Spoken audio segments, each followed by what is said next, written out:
Viareggio, the story of the Carnival, second part, from the post-war period to the present. After the end of World War II, the Carnival of Viareggio was resumed in a limited form in 1946 and returned to its past magnificence in the following editions.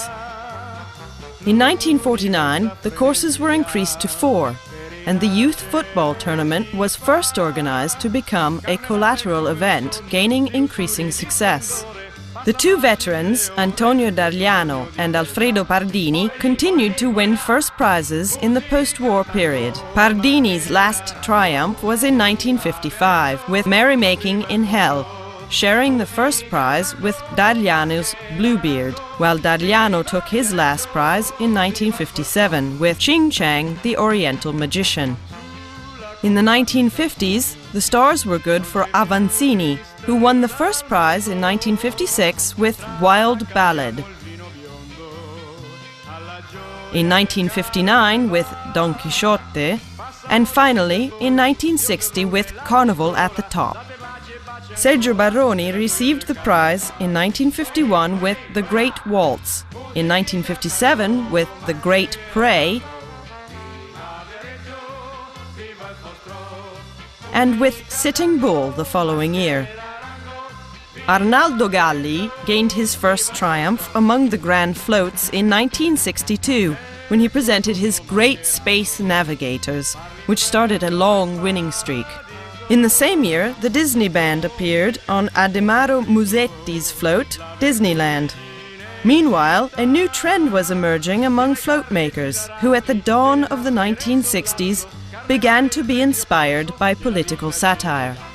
The float that marked this new phase was Silvano Avanzini's Carnival at the Top in 1960.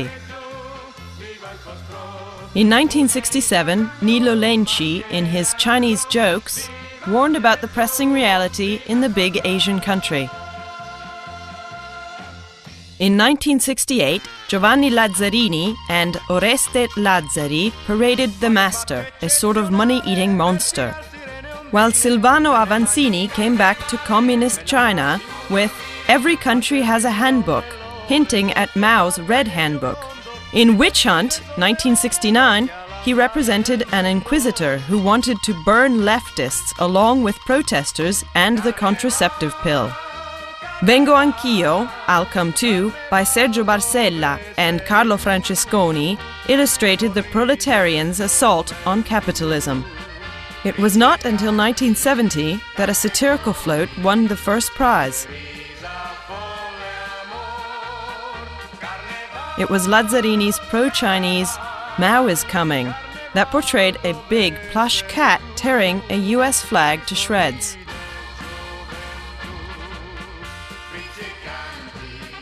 In the following years, we find Giovanni Lazzarini again with For the New World, 1971, Commedia 70 by Silvano Avanzini, also 1971, and The Scarecrow by Nilo Lenci in 1972. In 1972, a shocking float appeared, Avanti Popolo, Comrades Come Rally by Giovanni Lazzarini, showing a red swarming crowd marching from the factories to sweep away the bourgeois and the fascists.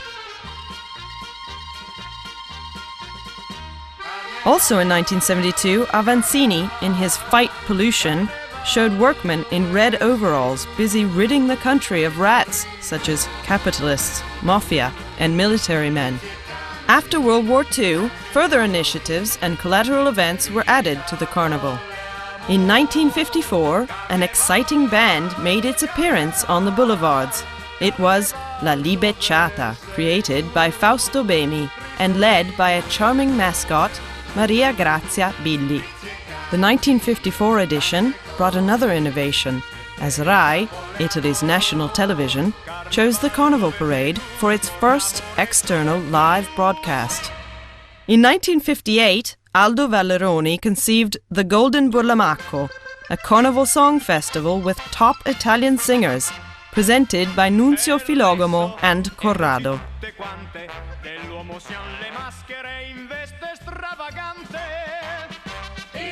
The floats in that period were manufactured in the hangars next to the railway area, But that carnival factory was destroyed by an overnight fire on 29 June 1960.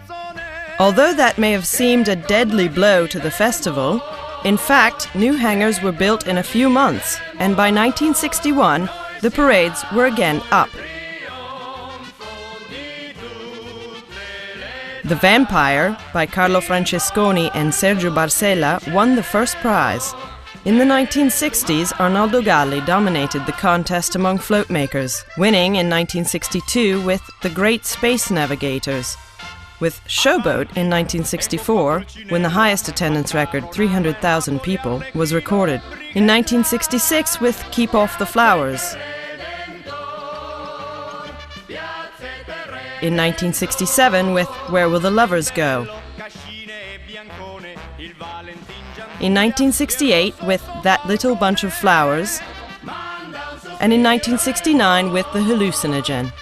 Sergio Baroni also achieved significant success, sharing the first prize in 1964 with Galli, with the float Wedding by the Sea, and winning again in 1965 with Lo Scacciapensieri, The Diversion. In 1967, Baroni did not win the first prize, but really hit the target with a splendid float, Viareggio Yesterday, a huge poetic Pierrot, a citation of the 1923 prototype.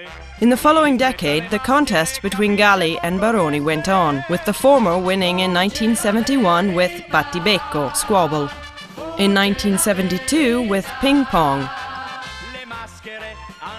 in 1976 with The Masked Greats, in 1977 with Deadwoods, in 1978 with Bontà Loro, Very Kind of Them, in 1979 with Yiufa, Pisha. Baroni earned first place in 1973 with Viareggio in Sight, in 1974 with The Paper Battle, in 1975 with The Cicada and the Ants. Without forgetting Silvano Avanzini's successful floats, as he won the first prize in 1978 with Original Sin, and in 1980 with Fiat Voluntas Tua, sharing the award with Renato Verlanti, who built You Come Too according to Sergio Baroni's design. In 1973, on the occasion of the centennial of the Viareggio Festival, an extraordinarily rich edition of the carnival was organized. Arnaldo Galli's out-of-competition float, La Bomba, War and Peace. In the meantime, revels in the town district had started. The excitement began in the Darsena, or dockyards, where on the 20th of February, 1971, a masked parade along Via Copino. Since 1984, the Viareggio Festival has been relying on extra funds from the Carnival Lottery, promoted by Senator Paolo Barsacchi to develop the event. The historical deed for the purchase of land to construct La Cittadella, a carnival city, was signed in 1989. Designed by Francesco Tomassi, was inaugurated on December 2001.